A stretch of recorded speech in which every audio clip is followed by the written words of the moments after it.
O terceiro parâmetro pelo qual a gente pode analisar a distribuição dos nossos dados são pelos testes clássicos de normalidade. Então, eu vou selecionar os nossos dados novamente. Lembrem-se sempre de selecionar os dados, porque se vocês deixarem onde estava, aquela tabela onde estavam a distribuição dos nossos dados, tá? Do nosso histograma, da frequência de distribuição. Então, eu vou voltar na tabela 1, onde realmente estão os nossos dados brutos. E lá em coluna estatística, onde a gente fez aquela estatística descritiva, se vocês clicarem nesse botão superior aqui, ele vai abrir aquela guia novamente, aquela janela novamente. E vocês podem observar aqui embaixo que o Prisma traz para a gente 3 testes clássicos de normalidade. O teste de De Agostinho e Pearson, o teste de Shapiro-Wilk e o teste Kolmogorov-Smirnov. Qual que seria a diferença mais básica de todos eles? O N. Só que a gente nem sempre pode ir só pelo N, tá? Então, o teste de De Agostinho e Pearson vai permitir uma análise quando o nosso N mínimo é um N de 8. Então, a gente só consegue aplicar esse teste se o nosso N mínimo for de 8. No caso desse exemplo, o nosso N é de 5. A gente não consegue aplicar o teste de De Agostinho e Pearson. O teste de Shapiro-Wilk apresenta um N mínimo de 3. Então, a partir de um N de 3, a gente já consegue observar parâmetros de normalidade com esse teste.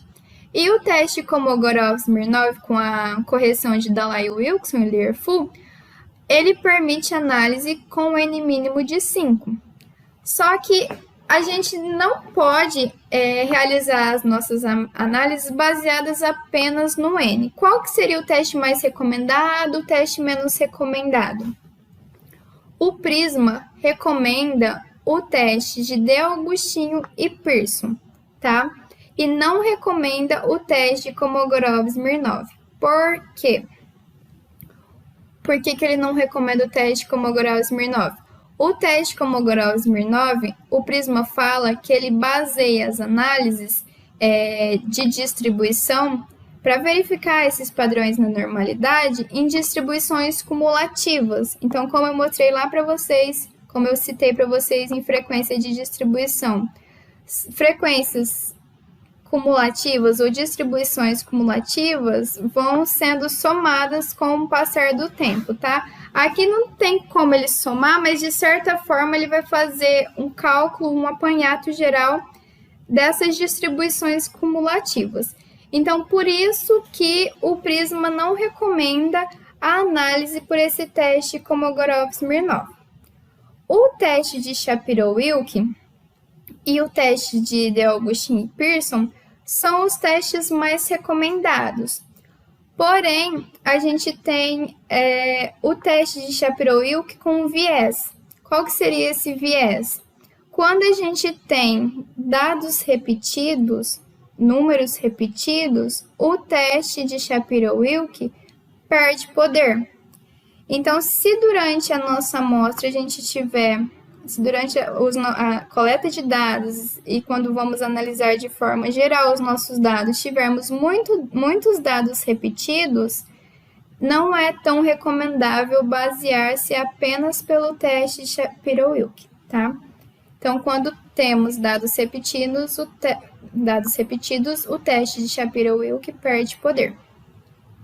O teste de De Agostinho e Pearson, ele é o mais recomendado, porque ele vai se basear em parâmetros como skewness e kurtose para verificar também a normalidade, tá? Só que nem sempre durante as nossas análises a gente consegue realizar esse teste de De Agostinho e Pearson. Igual na nossa análise de hoje, a gente não vai conseguir aplicar esse teste. Então, o segundo mais recomendado é o teste de Shapiro-Wilk. Só que nada impede, caso vocês queiram também, de aplicar o teste Kolmogorov-Smirnov, tá?